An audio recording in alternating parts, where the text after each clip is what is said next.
I thought my wife was loyal, until my son asked me the wrong question. It was a normal Saturday morning. I was sitting on the couch sipping my coffee, scrolling through my phone, when my son, who was just 10 years old at the time, looked up from his homework and asked me a question. It seemed innocent enough at first, but what he said next completely shattered everything I thought I knew about my family. Have you ever had a moment where something just doesn't sit right and your gut starts telling you there's more to the story? That's exactly how I felt. I didn't know it then, but that simple question from my son would lead me down a path I never imagined. Before we jump into today's video, I need your help. We've noticed the channel is losing some traction, and subscribing is one of the best ways you can support us. It's quick, free, and it helps us keep bringing you awesome content. Your support means the world. Let's keep this channel growing together. Thanks so much. Now let's start the video. It started like any other weekend morning. My wife Mia was in the kitchen, preparing breakfast, and I was lost in my usual routine of checking emails and scrolling through social media. We had a comfortable life, 2 kids, a cozy home, and a marriage that seemed picture perfect. I had no reason to doubt Mia's loyalty. We'd been together for almost 12 years, and in my mind, we were rock solid. But that all changed in an instant. My son, Liam, was sitting at the table, munching on his cereal, his little legs dangling from the chair. He was quiet, focused on his homework. Mia was humming along to some music as she flipped pancakes.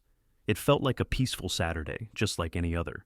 Then, out of nowhere, Liam looked up and asked me a question that made my heart skip a beat.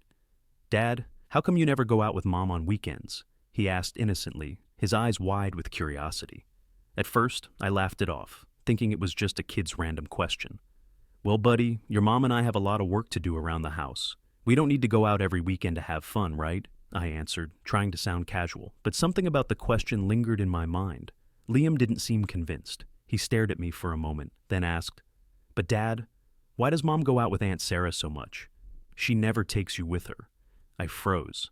It wasn't the question itself that threw me off. It was the way he said it. There was no malice, no accusation, just the simple honesty of a child asking something he clearly didn't understand. I could feel the air in the room shift, like a weight had been added to my chest. I glanced over at Mia. She was still humming in the kitchen, unaware of the conversation unfolding. My heart raced as I tried to process what Liam had just said. My mind started racing, trying to make sense of it all. Mia and Sarah had been close friends for years. I knew they spent time together, shopping, having lunch, and the like. But the frequency had increased over the past few months. I never thought much of it. Sarah was her best friend, and I trusted Mia completely, but Liam's words made something stir deep inside me. Why hadn't I ever questioned it before? I tried to brush off the unsettling feeling, but the question kept echoing in my mind. Why hadn't Mia taken me out on weekends anymore? As the day went on, I couldn't shake the nagging doubt that had begun to take root. I decided to keep an eye on Mia and Sarah, but I didn't want to seem paranoid or overbearing. Maybe it was nothing. Maybe I was overthinking it, but something inside me told me I wasn't. The next few days were a blur of normalcy. I kept up with my daily routine, work, family time, the usual. But every time Mia mentioned Sarah, my mind would race. The little questions I had before, the ones I thought were nothing more than passing thoughts, started to feel more like pieces of a puzzle. The more I tried to ignore it, the more everything seemed to add up. One evening, about a week after Liam's innocent question, Mia came home late from an errand. I noticed right away. It wasn't like her to be gone for hours without checking in. I didn't say anything at first, trying to play it cool, but as soon as she walked through the door, the first thing she said caught me off guard. "I'm sorry I'm late. Sarah and I got caught up at a new cafe we found. It's the best place. You should come with us next time," Mia said, her face lighting up as she told me about the place. I smiled, but something about her excitement felt off.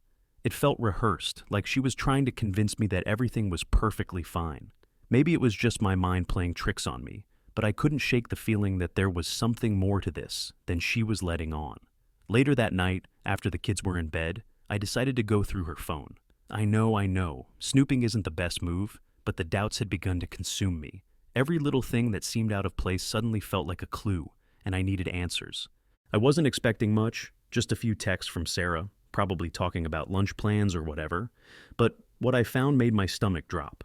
There was a thread of messages between Mia and Sarah that I hadn't noticed before. It wasn't anything blatantly suspicious, but there was something strange about the tone. Mia had mentioned how much she loved spending time with Sarah, how she felt alive when they were together. Sarah had responded by saying, "You know how much I enjoy our weekends? Don't worry, it's all just between us." Those words, "just between us," echoed in my head like a warning bell. What did that mean? Why the secrecy? I tried to stay calm as I read through the rest of the conversation, but the more I read, the more my heart sank. There were mentions of secret outings, vague comments about things that Mia didn't want me to know, and a sense of closeness that felt too close. I couldn't help but feel betrayed. I didn't want to jump to conclusions, but everything I had read seemed to suggest there was more going on than just innocent friendship. The thought of Mia hiding something from me crushed me, but I had to know for sure. I put the phone down and sat there in silence, my mind racing with possibilities. Could Mia be hiding something from me? Was there something I was missing? The nagging doubt that had started with Liam's question had now grown into a full-blown suspicion. I had to find out the truth, no matter how painful it might be. The next few days felt like a blur. I couldn't get the conversation between Mia and Sarah out of my mind, and the more I thought about it, the more my suspicion grew. I tried to act normal around Mia, but inside, I was a mess. My mind was on high alert, looking for anything that would confirm what I was starting to fear. Every time she left the house, I found myself questioning where she was going and who she was with, but I didn't want to seem crazy or insecure. After all, we had built a life together. Was I really just overreacting? One evening, I had a chance to meet up with a few friends for drinks. I hadn't been out much lately, and I thought it might be good for me to clear my head. I figured it'd be a distraction, something to get my mind off the constant worries swirling in my head. But when I got back home, it was late, around 1 a.m., and Mia was already asleep, or at least pretending to be. I quietly slipped into bed, but I couldn't shake the feeling that something was off. I could hear her breathing steadily, but there was a strange tension in the air. I didn't want to confront her while she was half asleep, so I decided to wait until morning. The next day, as we were getting ready for breakfast, Mia dropped a bombshell on me. She casually mentioned that she was going out with Sarah again that weekend, just the two of them, and asked if I wanted to join. But this time, her tone was different, almost too eager, too insistent. "Why don't you come with us?" she asked, almost as if she was pushing me to go.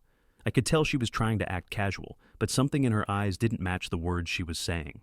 "Maybe next time," I replied, trying to keep my cool. But inside, my mind was racing.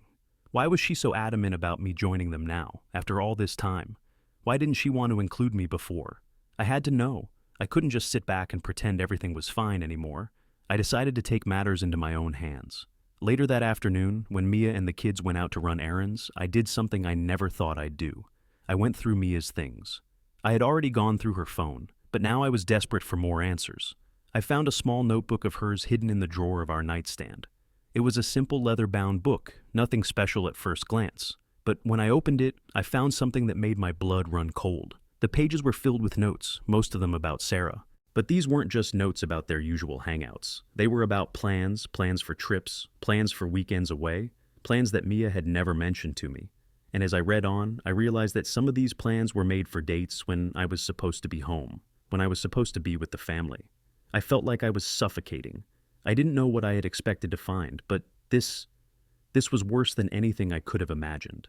The woman I trusted, the woman I loved, had been hiding something from me for who knows how long. I didn't know how to react. Anger, betrayal, confusion. It all hit me at once, but all I could do was sit there, paralyzed by the weight of the truth I was now staring at. I couldn't let this go. The notebook felt like a ticking time bomb, its contents slowly unraveling everything I thought I knew about my marriage.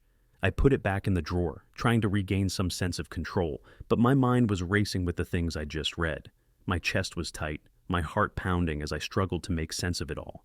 How could Mia, my wife, the woman I'd built a life with, be planning these secret trips behind my back? I tried to act normal when she returned that afternoon, but it was impossible. Every time I looked at her, I felt like I was seeing her for the first time, but with a layer of doubt clouding everything. Was she the woman I thought I knew? Or was I just another piece of the lie she'd been living? That night, as we sat down for dinner, I decided I couldn't keep this bottled up any longer. It had gone on long enough. I needed answers. I needed to know why. "So, what's the deal with these trips you've been planning with Sarah?" I asked, my voice calm but steady.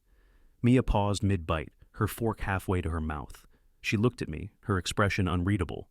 There was a slight pause, too long of a pause, and I knew she was trying to figure out if I knew anything. "Trips?" she asked, clearly stalling. "What are you talking about?" I wasn't buying it. "You know exactly what I mean," I said, staring her down. "The weekend getaways, the trips you and Sarah have been planning. Why haven't you mentioned any of this to me? Why haven't you invited me?" Her eyes darted nervously around the room, avoiding my gaze. For a moment, she didn't say anything, and I could feel the tension growing thicker in the air. She set her fork down, exhaling deeply. It's nothing really," Mia said, almost too quickly. "It's just some time for me and Sarah to relax. You know, girl time. It's no big deal." But I could see it in her eyes. I could hear the hesitation in her voice. This wasn't the truth. "It's no big deal," I repeated, leaning in slightly. "Mia, this doesn't feel like no big deal. Why are you hiding this from me? Why have you been keeping things from me for months?" Her face shifted, and I could tell she was getting defensive now. "I'm not hiding anything from you," she snapped, but there was a crack in her voice that betrayed her. I didn't know what I was expecting to hear, but it wasn't this. Mia wasn't denying it outright. Instead, she was deflecting, making excuses, and giving me answers that didn't add up. It felt like she was trying to protect something, and whatever that something was, it wasn't me. I tried to push for more, but Mia clammed up. The rest of dinner passed in awkward silence. I couldn't stop thinking about everything I had found, everything that was now hanging between us like an invisible wall. The trust I once had in her felt shattered, and all the questions I had were just piling up. Was she having an affair? Were these trips a cover for something more? Or was she just using Sarah as a scapegoat for something deeper? I had to know the truth, but part of me was terrified of what I might find. I wanted to believe Mia, to trust her, but every instinct in me was screaming that there was more to this story than she was letting on. The days following that dinner were filled with tension. Mia tried to act like everything was normal, but I could tell she was walking on eggshells. The air in the house felt thick with unspoken words. I wanted to confront her, to demand the truth, but something inside me told me that wasn't the way forward. It was like I needed to wait, to watch her actions and see if they matched the words she was telling me. The gut feeling I had, something wasn't right, was growing louder with each passing day. The following weekend, Mia went out again with Sarah. This time, I didn't ask questions. I didn't even try to hide the fact that I was watching her closely. As soon as she left, I grabbed her phone again. I couldn't help myself. I needed answers, and if she wasn't going to give them to me, I'd have to find them myself. I scrolled through the messages with Sarah, looking for anything new. Then I saw something that made my blood run cold. There was a new message from Sarah that read, "We're all set for the trip next weekend. Just make sure your husband doesn't find out. We don't want any problems." I felt the world slip out from under me. My hands started to shake as I read the words over and over again. We don't want any problems. What did that even mean? Was Mia hiding something more than just weekend getaways? Was there something bigger going on that I hadn't even imagined? I couldn't sit still anymore. I couldn't just let this go. I had to find out what was really happening. I decided I was going to follow Mia the next time she went out. I didn't want to do this. I didn't want to invade her privacy, to spy on her, but I had no choice. The doubt had consumed me, and I needed to know the truth. That evening, when she told me she was meeting Sarah, I pretended to go about my usual business. I told her I had some work to do, and that I'd be home later. As soon as she left, I grabbed my car keys and followed her at a distance, making sure not to get too close. I watched as she drove to a fancy hotel on the outskirts of town, one I had never seen her mention before. I felt a knot tighten in my stomach as I parked a few blocks away and kept my distance. I didn't want her to see me, but I couldn't help but feel like I was about to uncover something huge. Mia and Sarah walked into the hotel together, laughing as if nothing was out of the ordinary. I waited for a few minutes, my heart pounding in my chest, before I followed them inside. My instincts were telling me something was wrong, but I had no idea just how wrong things were about to get. I kept my distance as they made their way to the elevator, but the sight that greeted me next almost made me lose my breath. I saw another man waiting in the lobby, a man I recognized all too well. It was David, one of Mia's old college friends. I had met him a few times, and we had always gotten along fine. He had been married too. But what was he doing here? I watched as Mia and Sarah greeted him warmly, their smiles wide and almost flirtatious. My blood ran cold as I realized that something was happening that I had never imagined. Mia wasn't just spending time with Sarah, she was involved with David too. I didn't know what to think. Part of me wanted to confront her right there, to storm up to her and demand answers. But I knew that wasn't the right move. I needed to be sure. I needed to gather more evidence before I could say anything. The guilt of what I was doing, of spying on her, was eating me up inside. But the fear of losing everything I thought I had kept me going. I couldn't stop now. I watched them for what felt like hours, my mind spinning with the implications of what I had seen. I didn't want to believe it, but the truth was becoming clearer with every passing second. As I sat there, my heart pounding in my chest, I couldn't tear my eyes away from Mia, Sarah, and David. They were laughing, chatting, and acting like they were all part of some little secret club. The worst part? I knew I was on the outside, looking in, and the reality of what was happening, what I was seeing, felt like a punch to the gut. I had to leave. I couldn't sit there any longer, watching them interact, trying to piece together the puzzle that was my life. So I walked out of the hotel, trying to keep my composure, trying to convince myself that I hadn't just seen what I thought I had. But the truth kept crashing in like a wave, and the deeper I thought about it, the clearer it became. Mia wasn't just spending time with Sarah for girl time. She was with David, someone I trusted, someone who was supposed to be a friend. I couldn't believe it. The idea that Mia might be having an affair was the last thing I had ever considered. She was my wife, the mother of our children. How could she betray me like this? How could she keep such a massive secret? But as much as I didn't want to believe it, the evidence was undeniable. The texts, the secret trips, the way she had acted so strangely in the past few weeks, it all pointed to something I couldn't ignore. I needed to confront her, but I couldn't do it just yet. Not until I had more to go on. I knew that what I had seen at the hotel wasn't enough to confront Mia with. I needed concrete proof. So I waited. I stayed silent and watched for more signs, anything that would help me understand what was really happening. The next few days felt like a blur. Mia went about her usual routine, but I couldn't look at her the same way anymore. Every time she smiled at me, every time she kissed me goodnight, I felt like I was drowning in lies. It wasn't just the affair, it was everything that had led up to this moment. The trust we had built over the years was shattered, and I didn't know if I could ever get it back. And then, it happened. On Friday evening, Mia and Sarah were supposed to go out again. This time, I decided I couldn't just wait around anymore. I had to find out the truth, and I wasn't going to let her hide anymore. I followed her again, but this time, I was prepared. I was done being in the dark. I knew where she was going, the same hotel I had seen her at before. I had to know if David was there again. I parked in the same spot, my hands gripping the steering wheel as I watched the entrance.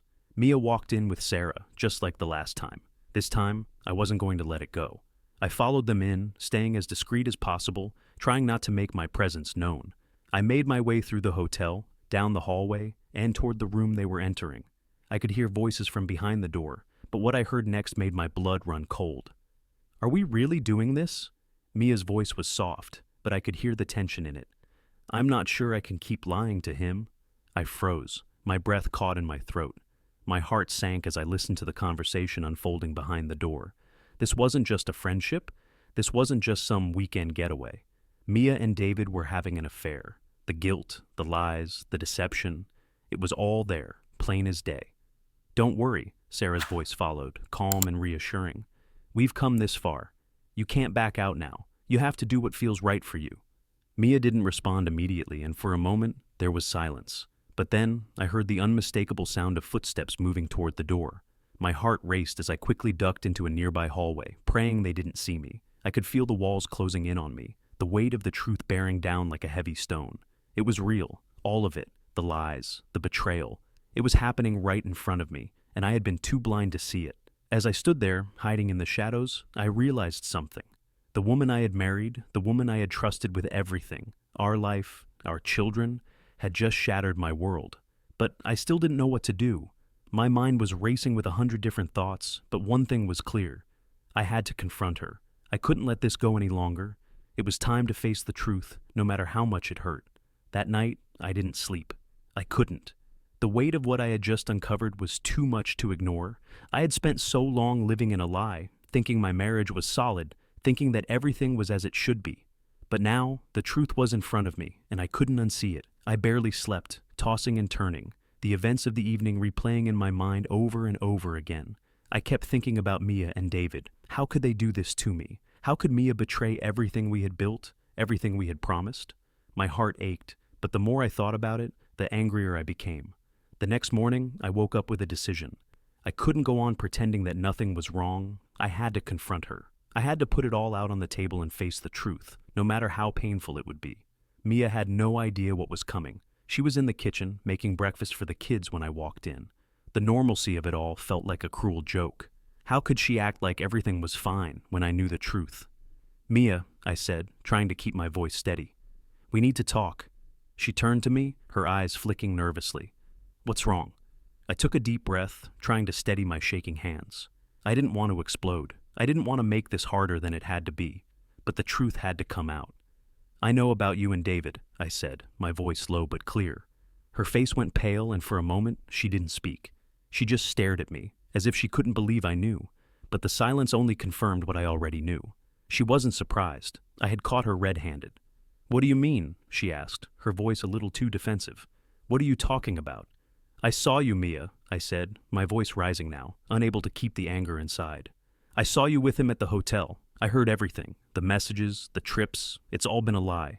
Her eyes welled up with tears, but she didn't try to deny it. "I never meant for this to happen," she said, her voice shaky. It's complicated." "Complicated?" I repeated, incredulous. "You think this is complicated? You've been having an affair with David, lying to me, hiding it from me for months. And now you're telling me it's complicated?" I could feel my blood boiling, but I kept going. I couldn't let her off the hook so easily. "How long, Mia? How long has this been going on?" She looked down at the floor, unable to meet my gaze. I don't know. It just started, and I never planned for it to go this far.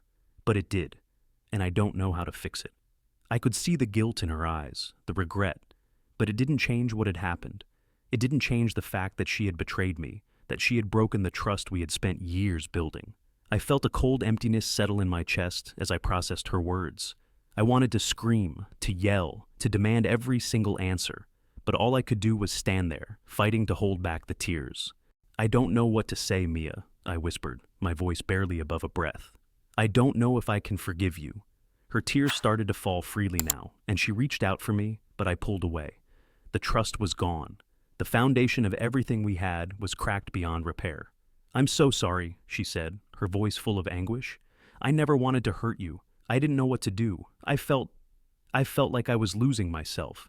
And then David was there, and I got confused." I shook my head, the reality of her words sinking in. "This is so much worse than I thought. You've been lying to me, to our kids, and for what? A fling with David? A quick escape from your own feelings? This isn't something I can just forgive." Mia stood there, trembling, but I could see that the guilt was eating away at her. She had no excuses left. The lies had caught up with her. "We need some time apart," I said, my voice trembling with emotion. "I need space to think. I can't keep living this lie." She nodded, tears still streaming down her face, but I could see the pain in her eyes. It was too late for apologies, too late for excuses. The damage had been done, and I was done pretending everything was okay. The days after that conversation were a blur. Mia moved into the guest room, and we barely spoke unless it was about the kids. The silence between us was suffocating. The house that once felt like a home now felt like a prison, and I couldn't escape the crushing weight of everything that had happened. I spent my days distracted, avoiding the truth, avoiding her. But every time I looked at the kids, I was reminded of how everything had fallen apart. How had we gotten here? How had my perfect life turned into a nightmare? I knew I had to make some hard decisions, but every time I thought about it, I couldn't shake the overwhelming feeling of betrayal. I had to protect myself, and I had to protect my kids. I had no idea what the future held, but I knew one thing for sure. I couldn't keep living like this. The trust I once had in Mia was gone, and I wasn't sure it could ever be rebuilt. That weekend, I decided to spend some time away from the house, just to clear my head. I went to a local park and walked around for hours, trying to make sense of everything. It was there that I got the call from my best friend, Mike. He'd known about Mia's affair for weeks. I couldn't believe it. "Man, I didn't want to tell you, but I couldn't just sit on this anymore," Mike said, his voice full of guilt. "David came to me. He felt terrible. He said Mia was confused, that she didn't know what she wanted. I think you have every right to know." I felt like I'd been punched in the stomach. How could they all know? How could Mike, someone I trusted, not tell me sooner? I had always leaned on him for advice, for support, but now I felt like the whole world had been keeping secrets from me. "I don't know what to do, Mike," I muttered, feeling the weight of the betrayal come crashing down again. "I don't know how to fix this. I can't trust her anymore. I can't trust anyone." Mike was quiet for a moment, and when he spoke again, his voice was softer. "You need to take care of yourself, man. You need to figure out what's best for you and your family.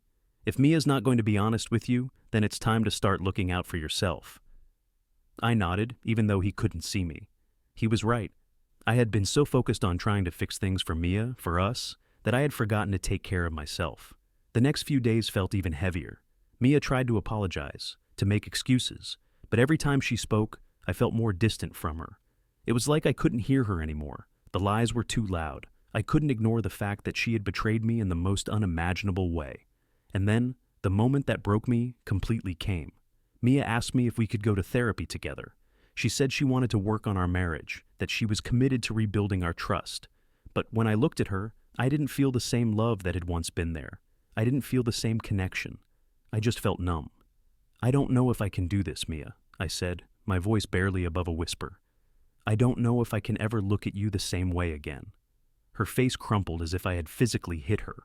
She reached for my hand, but I pulled it away. I couldn't do it. I couldn't let myself get sucked back into the lies. "I'm sorry," she said, her voice breaking. "I never wanted to hurt you. I love you." But love wasn't enough anymore. The damage had been done. The trust was shattered, and I wasn't sure it could ever be repaired. I walked out of the room that night, feeling the finality of it all. I couldn't stay in this marriage. I couldn't keep pretending everything was okay when it wasn't. I had to let go. The weeks that followed were a blur of emotions, confusion, and pain. I spent so much time in my head, questioning everything I had known, everything I had believed in. My mind kept going back to the moment I saw Mia and David at the hotel, to the conversations I overheard, to the lies that had been hidden behind her smile. It felt like a never-ending storm that I couldn't escape, no matter how hard I tried. Mia and I had agreed to take some time apart. She moved out of the guest room, but the space between us was still enormous. I could feel the weight of the silence every time I walked through the house. It wasn't just the absence of her presence. It was the absence of trust, of everything we had once shared. The kids sensed the tension too. They didn't know what was going on, but they could feel that something was wrong. It broke my heart every time they asked when Mommy and Daddy would be okay again. I didn't have an answer for them. I didn't know if we'd ever be okay again. One evening, about a month after everything fell apart, I sat down with Mia to talk, really talk. I had to hear her side of the story. I had to know what had been going through her mind all those months, why she had done what she did. I thought that maybe, just maybe, if I heard the truth from her, I could start to heal. "Mia," I began, my voice steady but full of emotion. "I need to understand. Why? Why David? Why this?" She sat across from me, her face pale and her eyes red from weeks of crying. She looked like she hadn't slept in days, and I could tell she was struggling to find the right words. "I don't know," she said softly, her voice trembling. "I don't know how to explain it. I felt lost, like I wasn't the person I used to be. And then David was there. It wasn't about him, it was about me, about what I was missing, about how I felt invisible, even in my own life. I never meant to hurt you. I never thought I could hurt you. But I did. I wanted to believe her. Part of me wanted to forgive her, to try and rebuild what we had. But another part of me, maybe the bigger part, knew that I couldn't forget what she had done. I couldn't ignore the lies, the betrayal, the fact that she had chosen someone else over our family, over everything we had built together. "I don't know what to do with all this," I admitted, my voice cracking. "I love you, Mia, but I don't know if I can trust you again. I don't know if I can forgive you." Her tears flowed freely now, and she reached out to touch my hand. "I understand," she whispered. "I'll give you all the time you need. I know I can't fix this overnight, but I'm willing to do whatever it takes. If you can't forgive me, I'll accept that. But I'll never stop loving you." I didn't know what the future held. I didn't know if we'd ever be able to rebuild our relationship, our trust. But in that moment, I realized something important. Healing wasn't about forcing forgiveness or pretending that everything was fine. It was about finding peace within myself. I had to take care of me, for my own sake, and for the sake of our children. As much as it hurt, I knew that I had to move forward. I couldn't keep living in the past. Mia and I weren't the same people anymore. Maybe we could find a way to coexist as parents, but as a couple, I wasn't sure. The next few months were still difficult. There were days when I thought I could forgive her, when I wondered if we could start over. But there were also days when I remembered the hurt, the betrayal, and I knew that the past would always haunt us. In the end, I decided that the best thing for me, for my kids, was to move on. Mia and I agreed to separate. It was painful, and it was heartbreaking, but it felt like the right choice. We still co-parented, and we did our best to put the kids first. But as for us, we were no longer the couple we once were. Sometimes life throws challenges your way that you never see coming. You think you have everything figured out, but then one moment changes everything. The truth, no matter how painful, has a way of revealing itself. And when it does, you have to decide how to move forward, even when you're not sure where that path will take you. As I look back now, I don't know if I'll ever fully heal. But I've learned a lot about myself, about love, and about the importance of trust. And no matter what the future holds, I know that I'll be okay. I've survived this. And I'll survive whatever comes next.